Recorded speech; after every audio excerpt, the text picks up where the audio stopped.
use the panel mat and the line. And sometimes I used to take those little hands that we have, and I'd put the hands in different spots. But it really doesn't matter. I mean, if you wanted to get used to putting the hands in a certain area, you can. But at the very beginning, cartwheel, so what I want you to do is stand on the line, scoot really close. You're not going to do a cartwheel. Put your feet together. Put your hands on the panel mat. Turn them sideways. So I actually go through this basically like what I'm doing with her. You're going to go like this. You're going to push really hard with your arms, and you're going to jump to the other line. Like that first. And I have them practice going both ways. So jump back. Because when they're really young and first learning cartwheels, they don't know which leg they go with. So from that variation, that was really good. It would be really impressed to see a kid do that with straight legs like that. But a lot of times they're just tucking over. But it's that movement. That's the same movement as a cartwheel. Then from there, what I would do is do the same thing. So, but this time I want you to pick one foot up. Pick this leg up. And you're actually teaching which leg. And I want you to kick this leg over first. And so it's starting them to get the, and she's doing it too good. Let me show you what it actually looks like. It's going to look like this. Okay? But you're teaching them that same action. So you start with feet together, and you go to here with one foot at a time. And then what I do after that is I get cones or something that they have to jump over. So they have to start kicking up higher. And it's all over the wedge, or all over the panel mat first. And then once they're able to do that really well, you've got yourself a cartwheel. But I don't ever have them start up here until they can do the cartwheel with their hands down, because this just adds a whole bunch of bad stuff that's going to happen. So, because once they start to go here, you'll see kids kind of roll sideways, do these funny things.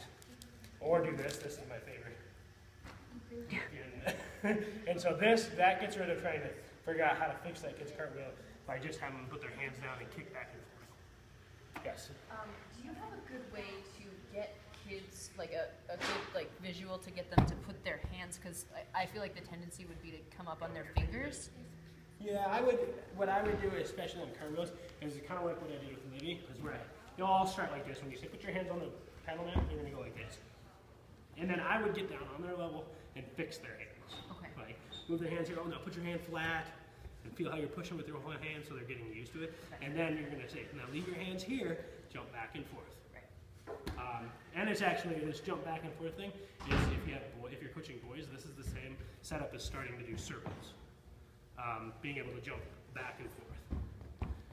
So there's always a drill that I had for boys too. So yeah, I mean that's basically how I start teaching cartwheels. And then if you get more advanced kids, so if you get a more advanced kid, she can do a full cartwheel. So start with your arms up. The way we want to teach cartwheels at first is starting forwards. And they're going to do a cartwheel over the line, try and land on the line, face me, and landing with their arms up. And see, she's gotten a not a really bad habit, but a bad habit of always going to here. And so our job as a coach, if we saw a kid like that, we'd always come over and be like, ears covered, ears covered. Okay, and you hear us, if you've ever watched the team kids do line drills, you hear us say that over and over and over again. Ears covered, arms up, because our kids for some reason get in this habit of doing this. And this isn't good. We want them always to be up tall. So try that again. Ooh, that's a cartwheel.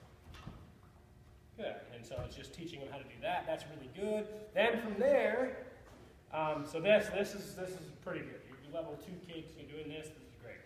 Perfectly fine. From there, you would start to get rid of the panel mat and just go on the line by itself. Same exact thing. Or make the panel mat smaller, like so it's a ruler panel mat. And then, once they get up even past that, so we can start teaching round-offs and stuff, you would start them on the panel mat. This would be where we would need a spot for sure. And you're going to do just a cartwheel. You're going to start with your arms up. Want your hands on the green, and you're going to land down there. And so you can spot them, just like that. And it's the same spot we did on the beam the other day, where you just grab hips and as they come around. Because the reason we want them to learn this is because when they stand up, they're not hiking down.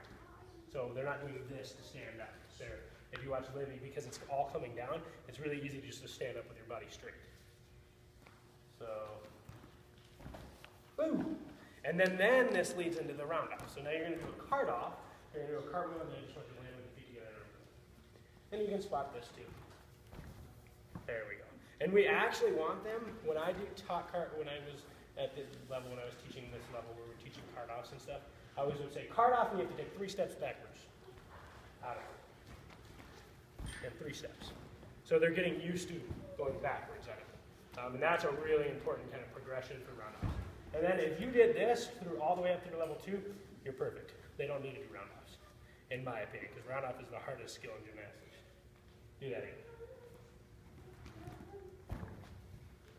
Yeah, so that's those are kind of the basic drills. I'll show you some other ones that I think are really fun too. We'll go over here,